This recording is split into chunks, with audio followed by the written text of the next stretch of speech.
I can't tell you how many times, like every week, I have a conversation with somebody who's a wonderful practitioner, a wonderful person, and is just crispy because they think that they can't work any less. And the reality is they're close to not being able to work at all because they won't work any less.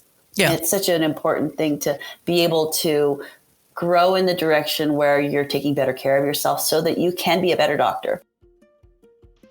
That is Dr. Bree Montana, and she is joined by Dr. Susan Cohen. And this is the VIN Foundation's Veterinary Pulse podcast, and the third installment of the Future So Bright series on the ins and outs of selling a veterinary practice. I'm Jordan benShea, VIN Foundation's Executive Director. Join me and our co-host and VIN Foundation board member, Dr. Matt Holland, as we talk with veterinary colleagues about critical topics and share stories. Stories that connect us as humans, as animals, as a veterinary community. This podcast is made possible by individuals like you who donate to the VIN Foundation. Thank you. Please check the episode notes for bios, links, and information mentioned. Welcome, Bree and Susan. Thank you for joining us again. Great to be here. I'm so happy to be here. Susan, it's so nice to see you. And Jordan, I'm so happy to see both of you. It's just like makes me happy to see your faces. Not mine, as we discussed, but yours. Self-love, Bree, self-love. So this is another episode of our Future So Bright series, the ins and outs of selling a veterinary practice. As most of our listeners know, Dr. Bree Montana is our team lead for our Vets for Vets confidential support group with the VIN Foundation, but she is also a practice owner who's considering selling her practice. And today we also have Dr. Susan Cohen, who is also on our Vets for Vets team and a pioneer in the fields of pet loss, human-animal interaction, and the human side of veterinary practice. I'm so excited to have both of you together because today what we're going to be focused on is the mental state, emotional side of selling a practice. For anybody that's gone through a big change in their life, they know, which I'm sure is nobody on this call, but on this podcast, let's just pretend a few people understand that. So anytime we go through big changes in our life, there are aspects of that have to deal with our mindset and our emotional stability and our emotional state. And as we know, the veterinary profession is one in which there is a lot of emotional, mental struggles because of the challenging work and the amazing work that our colleagues are doing. And so we thought it was a good idea to kind of touch base on that after spending a couple episodes talking with Dr. Lance Rosa on finding your why and thinking about what might be the best fit for you, because this is an important aspect of that. So continuing, Bree, you are our test case in the area of the ins and outs of selling your practice. Will you share with us sort of your mindset as you begin to consider a sale? Yeah, I'm working on this. I'm seeing this great therapist in the cancer center. And, when my husband was diagnosed with POEMS, I saw her a little bit. And then I initially had a panic. And I happened to have the kismety experience of having a corporation reach out to me with interest in buying my practice. And so I said, yes, I'm going to sell it to this person. And that's all of the research that I did. And that's all of the homework that I did. Maybe I had some tequila. Yes. And so I said, I'm just going to do this. Give me send me a contract. They came out and they visited. They're very nice, big surprise, and very complimentary, another surprise.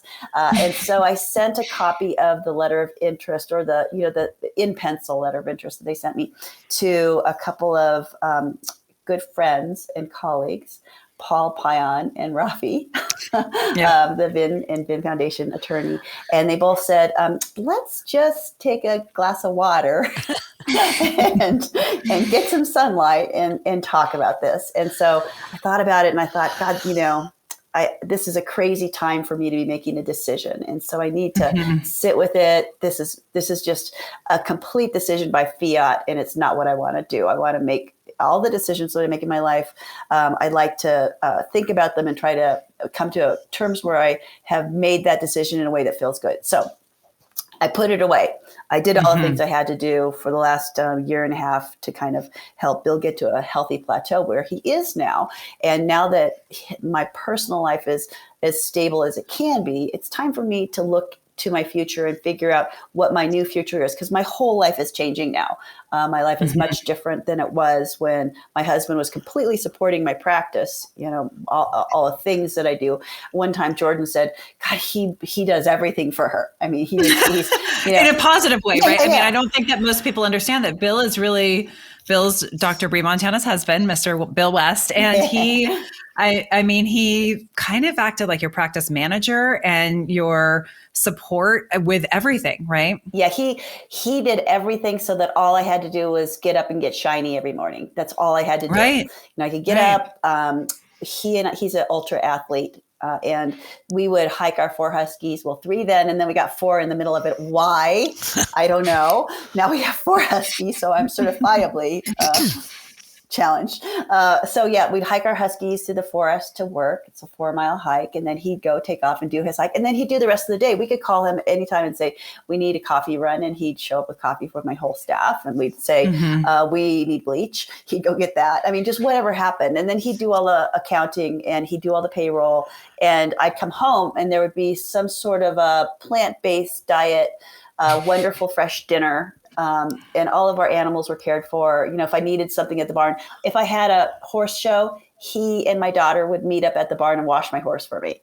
And then I'd go, and my trainer would put him in the trailer and haul him. And so, I mean, they did everything. So all I had to do was, play with my horses, play with my huskies, run my practice medicine, and do vets for vets. And people are always saying, gosh, how do you do it all? Well, apparently Bill is how I did it all. And all the time I spent most of my free time complaining about him and talking shit about him.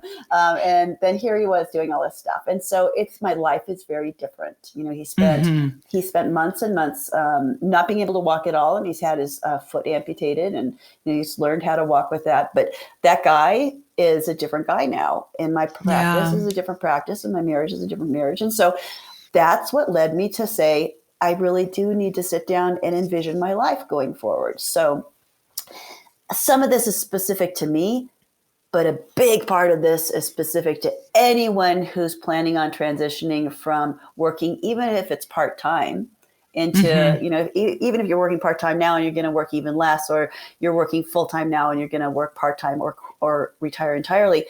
All of us are going to have to face the monster, which is the part of our life that we don't pay any attention to because we're at work. When my life is having a hard time, like if I am angry with Bill, if I'm having a hard time in any portion of my life, even my practice life, I can shut that down by working. I can avoid my problems by working. And I have lived, I'm 61 and I've been practicing since 1992. And I am really good at that. Well, and Susan, I wonder, you work so much in this field with the animal-human interaction and the human side of veterinary practice. How do you see career changes impacting the overall view of self? Because I think that whether you're looking to retire or sell your practice or a big shift in your life with the big changes that everyone has in life, how do you see that impacting the view of self for colleagues? Yeah, I'm so glad you asked that, because I do think listening to Bree and some other practice owners that we've had in Vets for Vets, I think it's different when you have owned a practice for a while, maybe you've been at it 20, 30 years, than if you are currently an associate and just not happy with your job. I think those are two different things. And well, more of the people who've been through the support group are associates, who may just say, wow, this isn't what they told me veterinary practice was going to be like, or I've now met somebody and I want to move to a different part of the country. All of these things where you are thinking about what your life is going to be like, but you think you're going to stay a veterinarian. One of the difficulties, I think, for everybody is that most veterinarians seem to know when they're, little kids that they want to be veterinarians, that they really love animals and they want to help them. Even I wanted to be a veterinarian when I was little. Till I discovered two things. One, I'm very squeamish. And two, I can't do math to save my life. So I found a job where I could hang out with veterinarians and not actually have to study organic chemistry. But I think win-win. exactly. When I need pet therapy, there are always animals I can go visit. Oh, yeah. So for me, it's been a great way to be in the area. But I think for a lot of people, you've wanted to do it your whole life. You do it for love. You know, it's not a bit, clearly nobody goes into it to make a pile of money. And in some cases, maybe your family is also invested. They've been supporting you. You've got a spouse, you've got parents. I remember a story back from the 60s. A friend of mine who was a federal prosecutor, which is a very prestigious job. You know, it's usually big shot law schools and something you really want to stay with as long as you can. And he decided, because it was the 60s, that he wanted to quit being a federal prosecutor and raise chickens, on a farm. And he was fine with it. But his mom used to say, I don't know what to tell my friends. I could talk about you when you were a lawyer and when you have this big fancy job.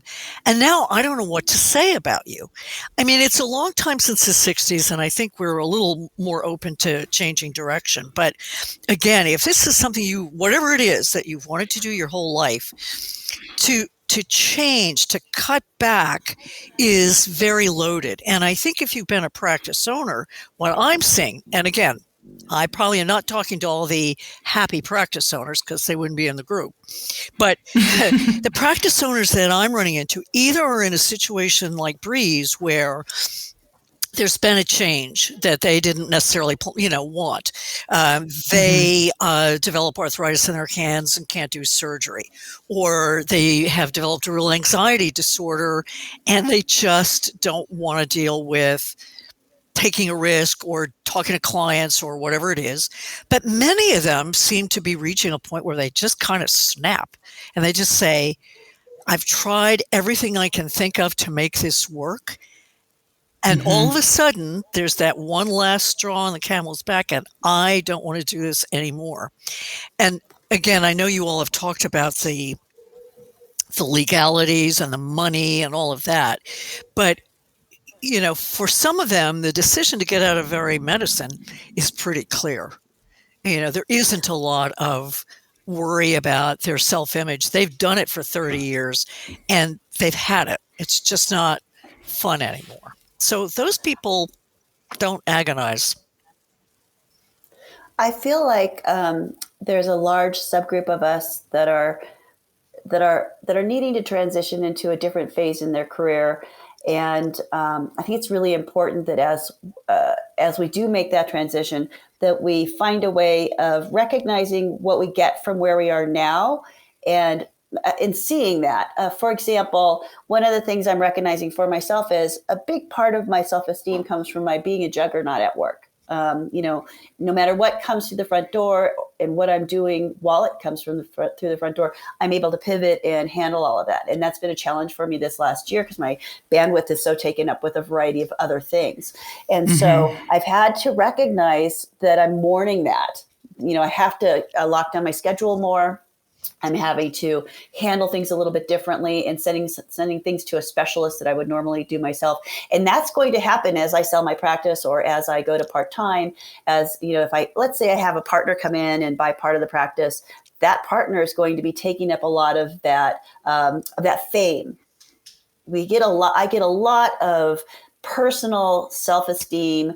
That's like mountain self-esteem from what I do and from how I do it. And I have to do it differently. And I have to recognize and mourn the fact that I'm not going to be the powerhouse of the practice anymore. I'm not going to have I'm not going to be the go-to person for, the big fat Rottweiler spay anymore. I am going to be the person that comes in and does specialty dentistry. I'm going to be the person that comes in and works a couple hours a week or a couple hours a day. I'm not going to be the person that everybody goes to, and that's the leader of this practice at some point. And I love being a team leader. You know, It's going to be hard. Bree, let me ask you a slightly different but related question, because it's come up in the group lately. And that is, how much of this, and I get it, you know, you're the star and you deserve to be the star. You're actually really good at what you do.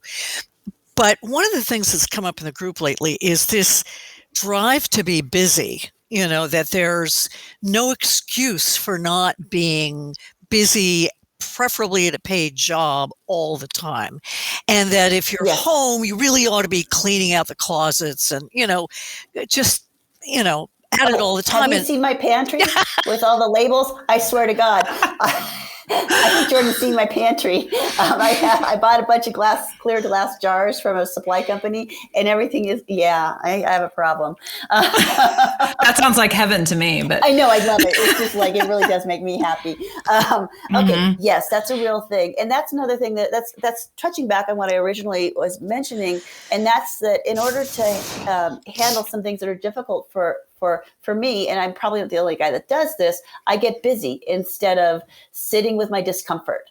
Sitting with your learning how to relax is hard. Sitting with free time is hard. When I first moved to California, right after I graduated, a year after I graduated, the Navy was going to send us in one direction. My husband at the time was an emergency medicine physician for the Navy, and the Navy was going to detail us in one direction, and they actually sent us to a different state, and it took me a while to get my state license. And so I taught college and I taught aerobics, and I almost went crazy, and I had a newborn. So, you know, a lot of people just having a newborn is enough, but, you know, I had a husky and a Nikita and a kid, and I taught college and I did all these things because I clearly have the devil living in my head, and, you know, and what's that, the busy work or something about the devil, some sort of, I don't know, right. Idleness is a problem for me. So yes, all of us, as we are growing through our lives, need to, I would encourage each of us to struggle a little bit with quietude, to find some peace and friendship in our discomfort, because that's one of the things I'm working with as I go forward. I'm worried that I'm going to become lazy. And for those of you that know me, it's not actually a possibility. No. And I take some comfort in recognizing that for myself. And I think most of us are like so hard charging, you know, we're really the sharp end of the stick all the time. And at some point it's nice to just kind of not be the sharp end anymore. And so that's something that I encourage all of us to think about if we're thinking about moving into a part-time job or a complete retirement job, figuring out ways of becoming comfortable with free time. Yeah. And it seems that for some, their identity, as you're expressing, Bree, is really caught up in being this, you know, rock star unicorn veterinary professional that owns your practice, and you're the one that does all the super awesome things all the time, and sharing that is going to be a shift. But I would also imagine that there's probably part of the reason that you have gotten to this point, which I'm curious if this is the case, is you find yourself where, especially with what, you know, Bill's situation, you find yourself finding more meaning in that area of your life, that where you find yourself almost not there quite yet, but still dealing with it, but almost at a level of comfort, because you know that that's going to enrich you at a level, whereas before you see the importance of that, right? I mean, when you talk to anybody that is of an older age and that is in a period of the latest, toward the end of their life, they never say, I wish I had worked more, right? Yeah. They always say, I wish I had spent more time with my family. Yeah. Right? It's such a true statement for me. I just find myself every day, like at 3 or 4, it's almost like clockwork, somewhere between 3 or 4 and 4 in the afternoon. I work until 7 every day. And I just find myself missing Bill. Yeah. And I think part of that is also, if there is, you know, some blessings out of COVID or some positives out of COVID, part of that I think is a majority of people are really, I think if they're paying attention, really reassessing their life. right? Yeah. And really reassessing what is important to us. Yeah. And I think that's part of why we see this great resignation. I think it's part of why we see so many shifts of where people are living and the jobs they're doing and how they're spending their days in and days out. And you Bree, sort of had this happen during COVID. So you sort of had this double whammy. Yeah, it was really not fair. It was really not fair. Plus lots of other things that, on the personal side I know about. And so I think that that's part of the shift that we're seeing, in society as well as specifically with colleagues. And absolutely, that's an absolute factor for me. I've changed my schedule, and I've through COVID I was changing our schedule at the hospital and really focusing on keeping my team healthy, keeping myself healthy, keeping our practice safe. And safe because we were practicing good medicine. We were not allowing ourselves to make mistakes by being too fatigued. So we're been very careful about all of that. And then I've also adjusted my schedule so I have more time to be at the barn and more time to be home with Bill. It's really, I've realized that my riding is very important to me. And my horse is important to me. My horses are important to me. And so I'm really, when I'm at the barn, I'm paying more attention. I'm really taking a minute and not like I tend to rush like the rabbit in the movie from one thing to another thing, always feeling like I'm late. And instead, I've been taking more time. I know I'm not late, and I'm really spending all of the time that I have in that portion of my day, being present in that portion of the day, and really being careful to turn off my phone and not be at work when I'm with the horses.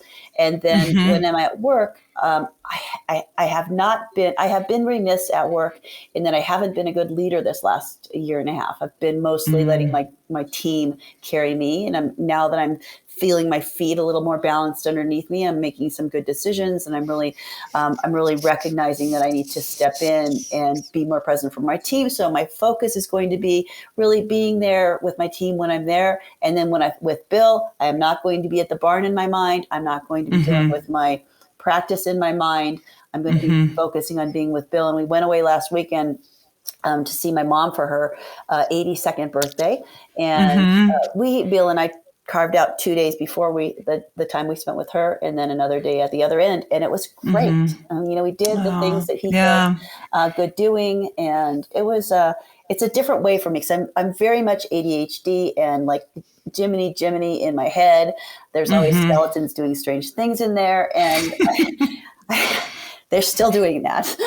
But I am being able to sort of embrace the moment a little bit more. That's my current process. So Bree is, since she's our test case, she's an example of someone that's chosen that this is a path she wants to go down. Whether she chooses partial sale, full sale, what type of sale, all of that's still up in the air. But Susan, I'm wondering if you can shed some light on, there's probably some colleagues listening who haven't for sure made the decision. And so do you have any suggestions on tips or ways to kind of help them decide whether now is the right time for them? I think in general, whether you own a practice or you're an associate or whatever, that it's good to check in with yourself once a year, and you pick a date. It can be January 1st, it can be your birthday, it can be some midpoint in the year where you stop and, do what Bree is doing, which is take a breath, and just let whatever's going on in your head speak to you. I think of it as like an answering machine that's got a list of messages that you haven't listened to, and just ask yourself, am I happy at work 75% of the time? I mean, nobody's got a perfect job, but if you're at 75%, you're probably doing okay. But you can always, even at 75%, say, well, what at this moment in my life would I like to be doing more of, and how do I get to do that? And just keep thinking about, what are people coming to you for? What are you the unicorn for in your practice? Or what have you discovered you like to do and nobody else does?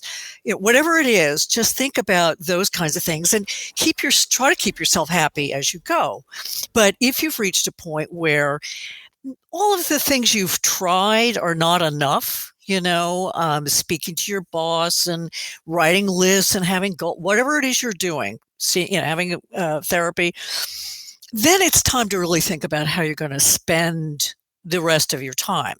And you want to look around for what in your life is bringing you joy. So, for example, in the group, we've had people who just snapped kind of one day and realized that they were enjoying their photography work more than any aspect of veterinary medicine. And they'd loved it before, but over time, maybe because they hadn't really stopped to ask themselves, am I still happy?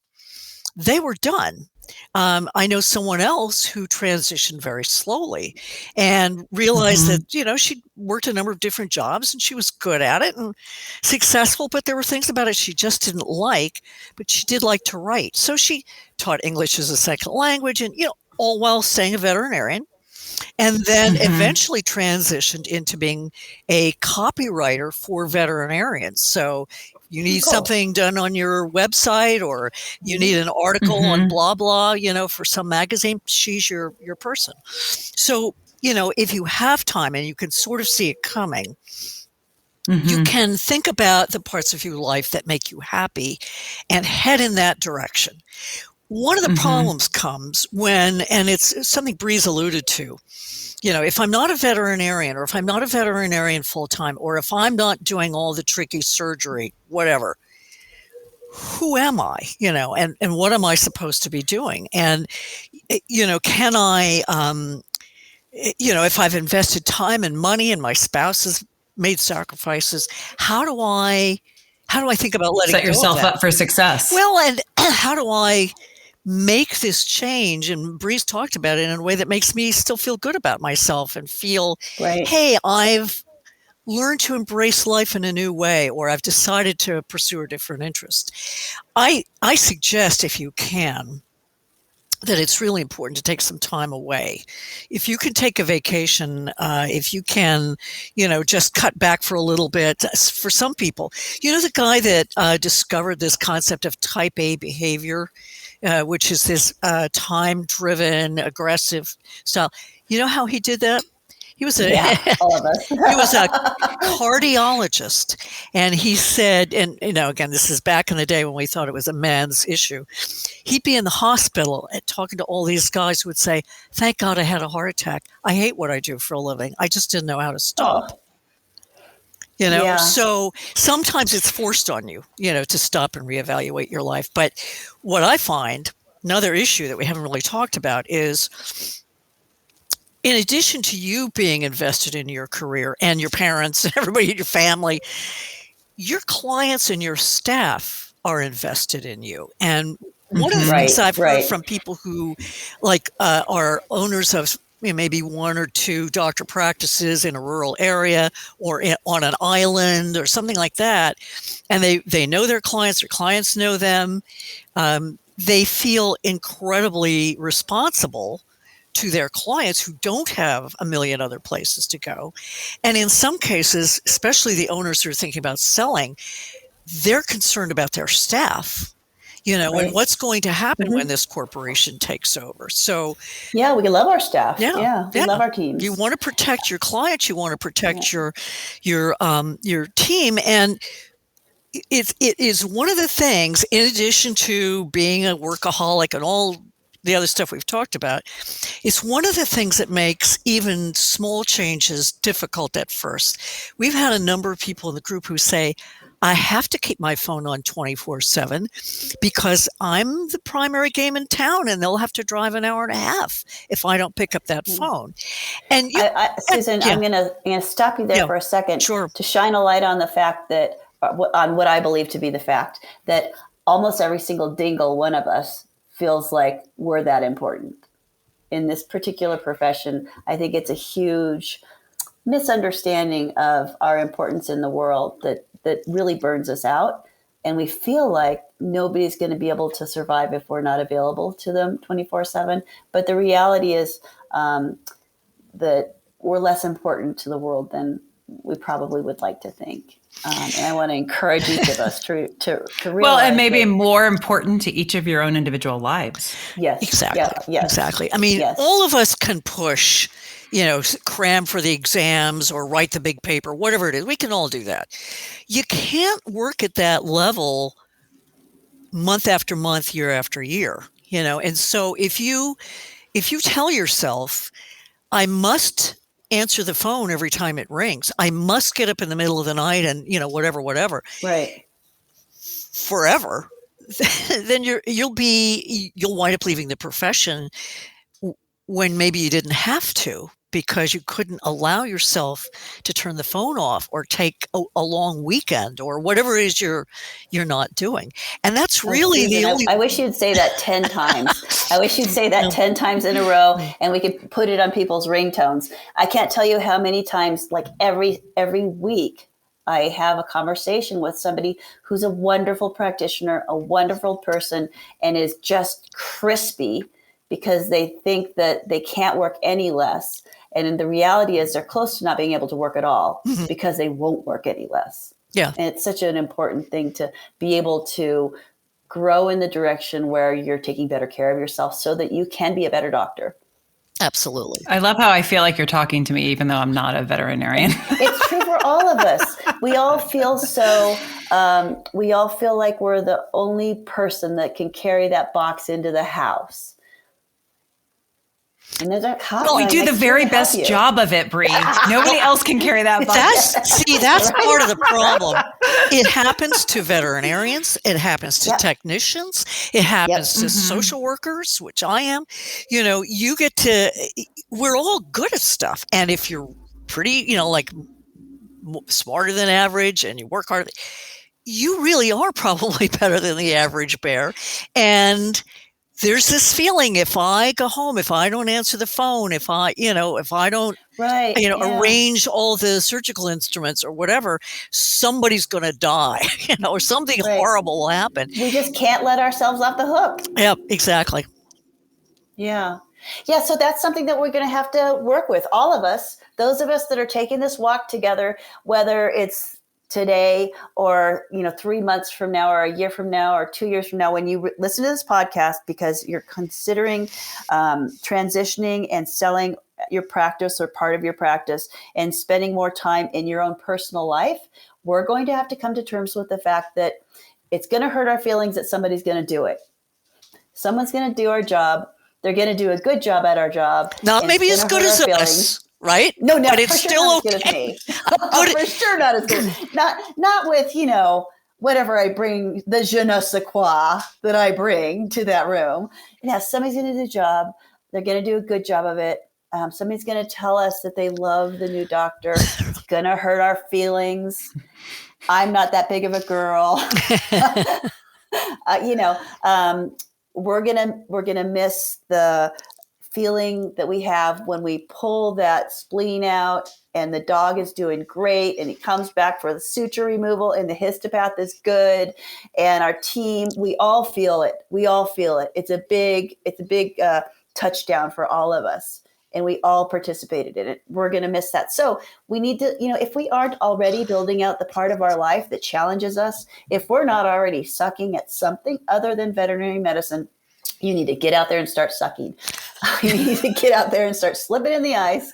You need to get out there and start trying something new, trying something that you've always wanted to do or that you used to love in college. I mean, what did you used to love in intramural sports that you could do something similar to now? If you played tennis, maybe you play some more tennis. If you drew, maybe you get yourself some pastels. It's time for us right now, even if we're starting our career, to remember to build out the other part of our lives so that we can challenge ourselves in other forums. Yeah.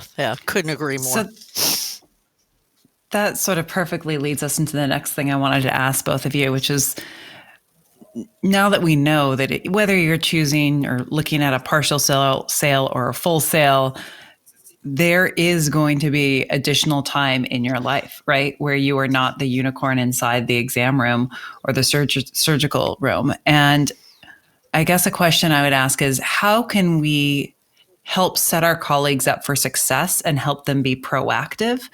What are some suggestions that you have, Susan, of you're about to find yourself with some more time on your hands, right? And for some people with a lot of hobbies, that might sound fantastic, But for somebody that really lives and breathes their career and their job, and it's a large part of their identity, what sort of suggestions do you make to help them make that shift in a way that sets them up for success? Well, I would say, as I mentioned before, if you can see this coming and start thinking about it, and as Bree said, go back to elementary school even, what did I used to like to do? And it's not that you grew to hate it, it's that you ran out of time to do that thing, or you couldn't compete in intramural sports at the level you wanted to, so you gave it up. You're allowed to go back to that stuff, and taking a vacation, going someplace new, visiting all that family that you haven't seen who've been begging you to come out. All of that can be enormously helpful. And I really, if you're thinking about maybe alternative careers or other ways of being connected to science or whatever it is, it's time to brush up your resume and get on LinkedIn and, whatever social media things there are, even your Facebook page, just keep putting it out there. Hey, I'm still around. I'm doing this, that, and the other thing. And stuff will fall in your lap that will keep you either professionally occupied or that are fine. And I actually, as we've been talking, have another idea. There are a couple of us social workers that found that we were doing exactly what I've been telling everybody here not to do, which is to keep saying yes to things because they're interesting, right? It's maybe less a drive to be busy all the time and not let the devil make work for our idle hands, and more but that sounds like fun. I could do that and nobody else could. So we formed a little support group a month or two ago to help each other say no to things, even when they're fun. And even especially when they're not fun and we're saying yes to them anyway. So I would suggest that if you are really thinking about how you want the rest of your life to go, that it might be good to find a couple of colleagues that you can be accountable to, all three, 3, 4, however many there are. And whatever it is your goal, I need to get myself out there doing hobbies. I need to say no to baking cookies all the time. Whatever it is you're trying to accomplish, get a couple of your friends to join with you in this effort and check in, by email or phone or text or whatever. We're doing this. Group of friends of mine and I are writing each other about once a month to say, what have you said no to this month? I love it. Susan, we talk about wolf packs all the time. When we talk to our new grad colleagues, people that are just coming out of school, when we talk to them, we talk about the importance of developing a wolf pack, a group of classmates, colleagues, friends that you're going to be supportive to, and who you're going to meet with, by phone or by Zoom nowadays, for coffee once a month or so, and support each other. And Susan, that's exactly it. It's just the wolf pack is a little gray now. Mm-hmm. Mm-hmm. I love it. That's so good. I love the idea of the wolf pack, and you can do that as an adult, when you've been in it a long time too. And I realize one of the reasons we have the Vets for Vets support group is because it is confidential, and if you don't have people in your community that you feel safe talking to, oh, wonderful. If you don't have people that you feel safe talking to in your community, because you might still want another job, or you don't want everybody to know you're thinking about selling your practice, then find some, as you said, some classmates that don't live near you, or, if you don't, if you've kind of lost touch, we can probably hook you up in Vets for Vets with somebody who's not in your community, or somebody new, to help you Absolutely. talk these things out. And therapy is, you don't have to be in therapy your whole life for every little thing. Most of us are going to solve. You don't have to be a wreck to be in therapy. Yeah, I mean, right. Most of us solve our problems all by ourselves most of the time.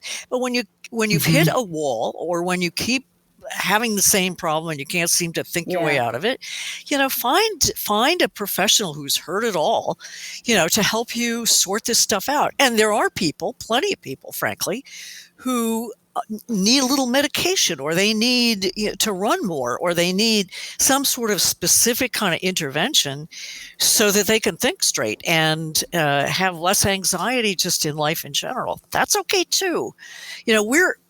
We're given whatever time we're given, and we don't know how long that is. And let's make the most of it. So let's keep each other happy and comfortable and productive, and whatever it takes to get there. That's okay. I love your opinion on this, and I think that this has hopefully been really helpful to our audience.